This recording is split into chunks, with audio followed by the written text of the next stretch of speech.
right, welcome back, everybody, to Dudes Views. I'm Quentin Scott. It's Matt Layton. And this week, we are talking about, does your commitment stop at the ballot box? And last month, usually around, I think on January 1st for most places, at least in the state of Oklahoma, most county officials and city officials are sworn in on the 1st because that's when their uh, duty and or position takes place. So county clerk, county commissioner, sheriffs, attorney generals. Actually, when you talk about the state level, they're sworn in early or on the 1st. And so, what we want to talk about today is people work so hard through campaigns, through the election night, stay up and see results. But then is that where you stop? Or do you actually go through with them and follow them into, hey, did you do what you promised? Here's what you said. I'm going to hold you accountable. Or is it just this vicious cycle of, well, I don't like you after 4 years or 2 years, so you're gone. I don't like you after 6 years, so you're gone. And kind of how to stay informed, how to be involved, and how to, even if you didn't vote for them, they still are your representative, and how to be that constituent that can still be involved. So uh, we'll go from there. Yeah, and hey, does it even matter, right? I don't know what the right answer is, but I think Quentin asked the right question. Does your attention and or participation stop at the ballot box or when you cast your vote, or should it, right? What should you do, or what should you want to do between the elections, or is it, hey, it's election time. I like Joe Blow. That's who I'm voting for, and I go do it, and then I forget about it for the next 2 to 4 years, right? That I I think the danger in thinking like that is, one thing happens in your life that you like or don't like, and then you turn against that one person, and well, he's got to get out of there. The pothole in front of my road is still there. It's 2 years later, no one's fixed it. That guy's got to go, right? But you know, do you know what else they may or may not have done? So it's tough. It's tough because we've all got lives. Most of us don't have lives in politics and government, and you don't have time to study what my representative did. But then if Yeah. you're not taking that time to understand, how informed are you in making that decision? And then, really, and again, this is kind of dangerous, right? Because we like to say everyone has a voice, everyone's vote matters. But if you're not informed and you don't know what's going on, how much does your voice matter? All right, we talked about it a little bit last time, armchair quarterbacking on social media. If you're a if you're a single issue person and I don't care about anything other than this one thing that's important to me, how how much value does that individual voice and position have when 98% of all the other things you're not interested in and don't even know about? Yeah, I mean, the joke around here in Pontotoc County, at least, is tell when it's a commissioner's election year because your road gets done, and tell when it's not because nothing gets done. And so, Hey, you know what? uh, Right now, in front of my ranch is the prettiest county road I ever did see, right? And again, because he just had an election. And you know what? He started early and that road was pretty, so no one even ran against him. But Quentin's exactly right. It's kind of one of those what have you done for me lately situations. yeah, and knowing what those people actually, kind of what their offices do. People complain about county taxes and property taxes. Well, I mean, you're your assessor? Are you thinking about what they're doing and how they're working with the state government and what they're looking at in their county? Your commissioners actually are one of your most powerful county officials, if not the most powerful next to the judge. I mean, even to the point your commissioners can't be in the same meeting together without, because if all, like for us, there's three of them, three districts. If they all three died, no one can leave the county. So one of them has to sit out or they can't, travel together, things like that. Well, and And is it so, that, and is it also that since there's only three, does two make a quorum and a quorum initiates a meeting, right? So is that yeah. kind of another reason that, there's so few of them, so they can't necessarily, do a lot together outside of a formal meeting?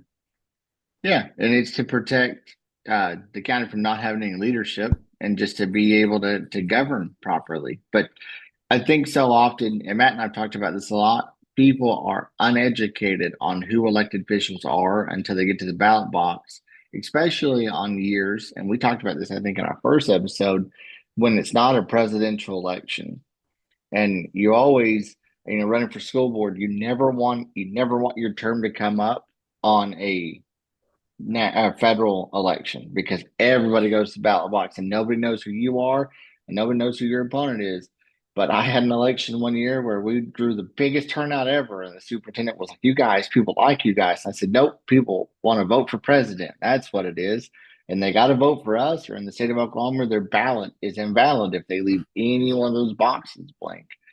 And so knowing what your county assessor does, what your uh, what is it, county tax clerk does, what your Mhm. sheriff does. I mean, did you realize your sheriff is an elected official? So if you don't like the way our sheriff, we have a new sheriff because ours retired, but we actually had two sheriffs going for the position, and our sheriff wouldn't have retired had he not drawn an opponent.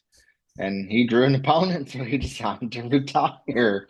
And You know so what? And I've often thought of running for county judge because being a lawyer is not even a requirement. So I thought that would be interesting if I could get elected judge with no legal training.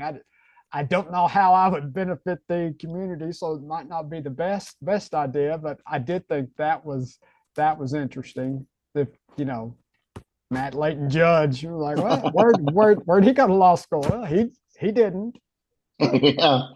Yeah, and to be candid, most of these people have either worked in the county office or have been in part of the county government for a bit.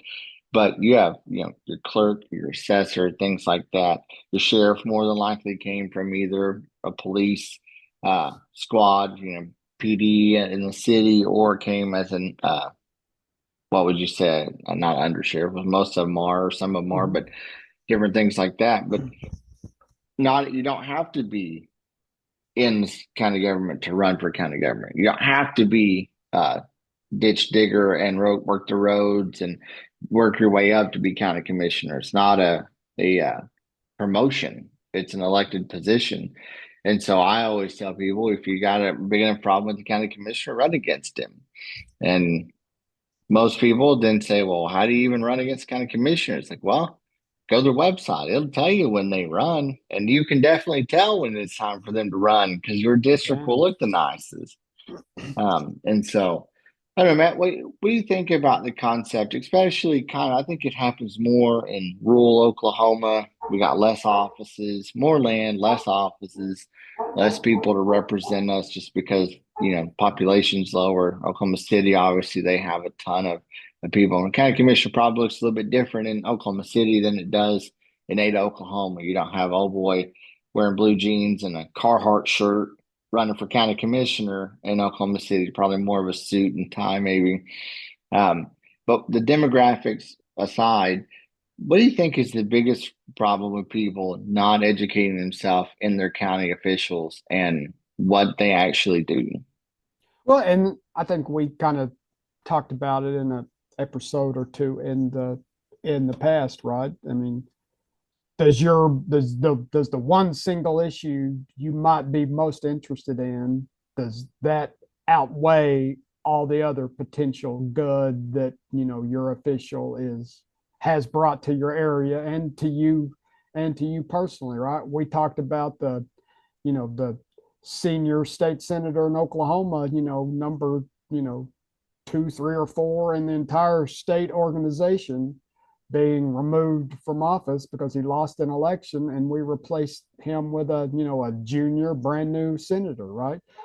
That may have been the best thing to do, but you also gave a lot of influence and experience at the state capitol and getting things done in order to make that change. So I would just say your one single issue, it not be important to you, but overall, is it going to create the positive outcome that you want to see? And maybe it does, maybe it doesn't. But again, and I think we're slowly answering the original question that we posed here is like, does or should your participation end at the ballot box? And it almost can't if you're going to make a truly informed decision that creates the best outcome for you, your family, and your community, right? You've got to follow these guys from beginning to end in order to know, is this person truly representing,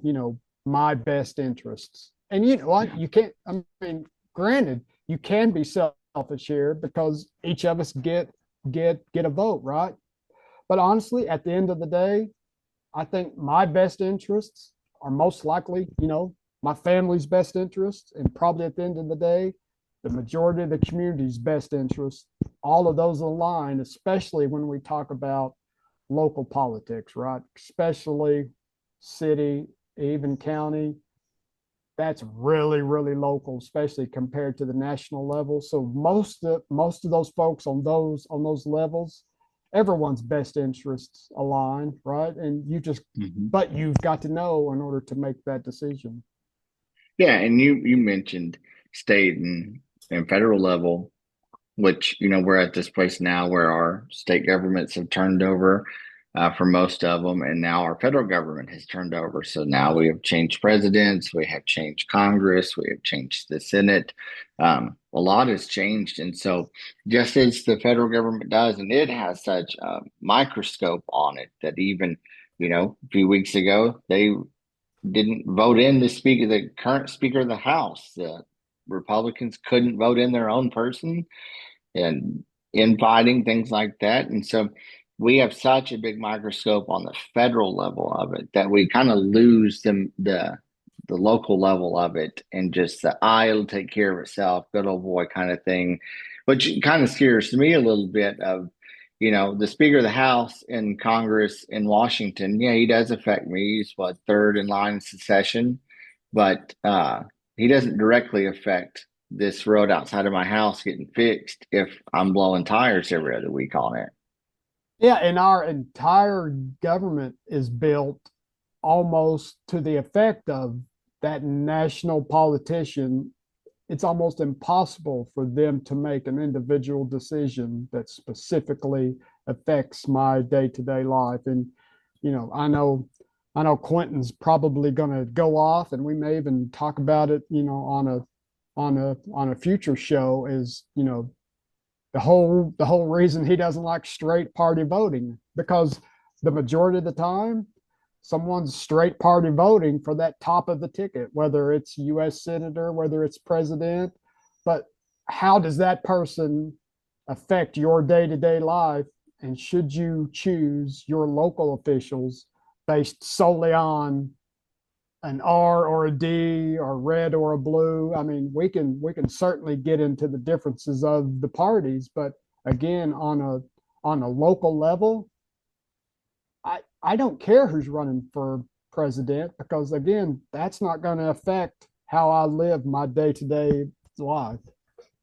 Yeah, and you mentioned it, and it actually happened a few years ago. I was running for school board in the first election, and I am a registered Republican, but I lean more towards heavy and big states' rights. I want a small federal government, very strong state government, is the way I lean. And so, but there was, for the first time ever, I think more than 10 people on the ballot, and me and the other Republican talked to each other, and the other eight were Democratic uh, representatives. And what had happened was the Democratic Party of Oklahoma had reached out to them to run against the two Republicans. And legitimately what should have been a nonpartisan election. It should have been about the best person for the seat, became about party. And you're really touching on something again about, does your commitment go past the ballot box? When we're talking about local, municipal, and county governments, really that red and blue shouldn't matter. It should be who is the best person to sit in that seat to take care of our roads, our schools, our taxes, take care of our properties, lead our cities, and things like that. So, and I know you've run for city council and you kind of have had that little bit of, Republican, Democrat, you Hmm. have that fight. We live in a perpetual red state. Uh, we did all 77 counties have been red since Oklahoma was established as a state. We've always been Republican. And we're not saying right, wrong, or different, but what we're saying is how, and my kind of question to you is again about your commitments thing past the ballot box is like not your commitment to your party, but your commitment to your actual area of, I may not agree with the National Democratic Party, but there have been elections where I agreed with the local Democratic person running for that and voted for them and they got elected. And I know they were a much better person than the Republican. Talk a little bit about how knowing the candidate in those local elections is much more important than just knowing the party. Yeah, well, her name had escaped me, but Susan Paddock, right? Long time. Was she a state senator or representative? Representative, I think she came Represent, after Thompson. and she was a Democratic state representative, right? Long time Democratic state representative, and Quentin said it in a perpetually red state of Oklahoma. But it was because on a local level, people knew who she was, right? The local constituency understood her positions, even though they would, likely never vote for a Democratic presidential candidate. They knew her best interests. They knew that she had the, local communities and local areas best interest at heart. And she basically won until she retired, right? Decided not to run anymore. Those are the types of issues that Quentin and I are talking about, especially when we talk about, are you informed? Are you involved? Again, to me, party doesn't parties long down the list of important things when I Yeah. decide on who my representative are. Is it important? At the end of the day, it is, but it's not the most important, right? And I would even say it's probably not one the top five most important things. So, but again, if you're not involved and you're not informed and you don't know what's going on, that's an easy crutch just to fall back on to convince yourself I'm making the right decision. Uh, I went in with knowledge. I'm all for the Republicans on this one. Yeah. Well, you know, that's a Good. Yeah. Good that's on a you. But crutch. That's a yeah. crutch at best. Yeah. You know, Good but on you. that But that old that boy put an R by his name just to win the election. And he's going to sit in an office for 4 years and nothing's going to get accomplished. Or a D. It doesn't matter wherever you live. It could be either one. Just whatever they want to get accomplished on their own. They just use the party. And Matt and I, we will get into straight party voting in another episode. I want to talk about now, but that's not what we're talking about. I told you he Uh, wasn't. I told you weren't going to let that one go. but I think about, especially you were a city council member, and I think about the two different types of city council government. So we have a city manager. So the city manager actually runs the city, and the council votes on kind of financial things, legal things. They handle that, and he handles the day-to-day operations, kind of like a board of directors and a CEO. That's how I look at a city manager. And then you have a mayoral municipality where they're an elected official. They run the city. Everything goes through them. They may actually hire a city manager to kind of do planning and stuff, but like in Oklahoma City, Mayor Holt, he is the boss. Like everybody works for him. In layman's terms, he's the governor of Oklahoma City. He governs Oklahoma City just like Governor Stitt governs the state of Oklahoma. And so these concepts of even knowing how your government works so you can be committed past the ballot box. Like, if you don't like your city manager, but you're in a city manager run municipality, you got to go vote for the city council members that'll get rid of that city manager. If you don't like your mayor, and it doesn't matter because, like Ada, they just rotate the mayor's seat around, it's going to change in a year or two. You know what I mean? So the mayor is decided by a vote of the councilman. So not not completely rotate, but they choose the mayor and the vice mayor amongst themselves. Yeah, so you don't even vote for mayor here in Ada. But if you're in Oklahoma City and you don't like the mayor, your city council members still matter, but you definitely got to get involved in that mayoral election because he's the boss. And that's that commitment going past the ballot box is understanding who am I voting for and what do they actually make decisions on. And I really like you've been talking about this last couple episodes. Am I a single issue person? And is that single issue really making me check the box? Or am I a whole issue kind of person or whole forest? Like this one tree is really in my way, but the whole forest it would be better if it's in the way, or honestly, I can remove this myself with a little bit of help and I don't have to burn the whole forest down and this tree still stands in my way. I really like that of stop being a single issue person at the ballot box. Look at the whole picture and really elect the candidate you think is for the whole picture. So any other And not even commentary or right.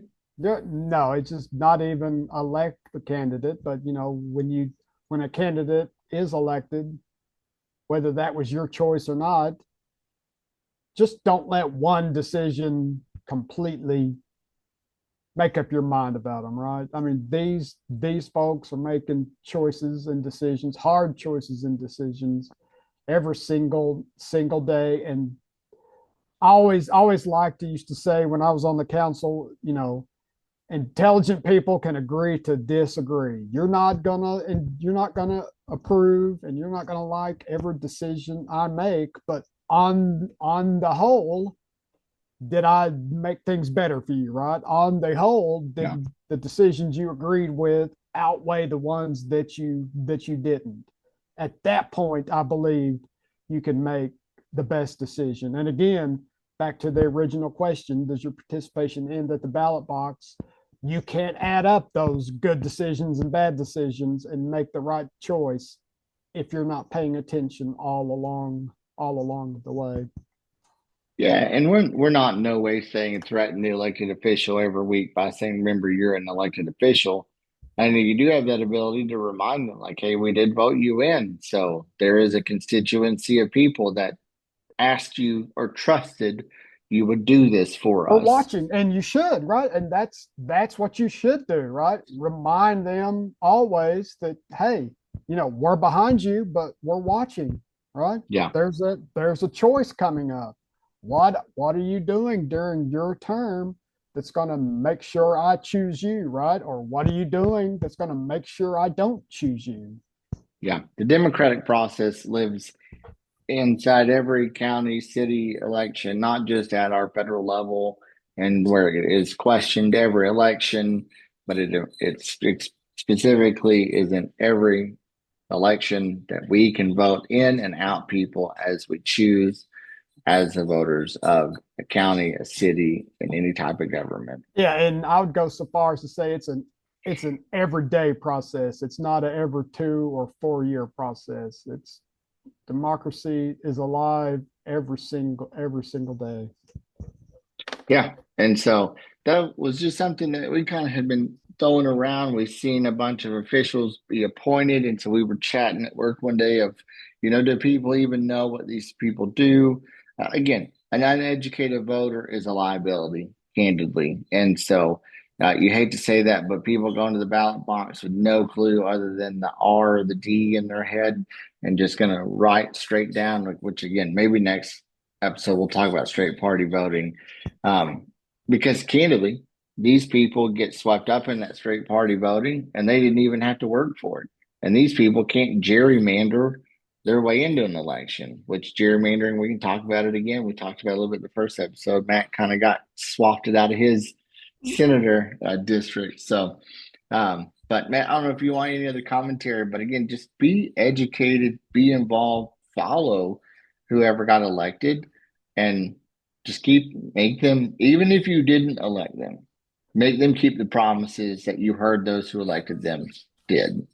Yeah, and yeah, I would just say politics and democracy is a full contact sport, right? You just can't show up on the day and get your sticker and be proud of what you did. You really need to be engaged and informed all along the way in order to create the reality that you want, right? If again, selfishly make the decision that's best for you and your family, and you can't do that if you're reading social media and you walk in, check the box and get your sticker. Just be informed. Yep. This has been Two Dudes Views. Thank you guys for joining us again. Have a great week.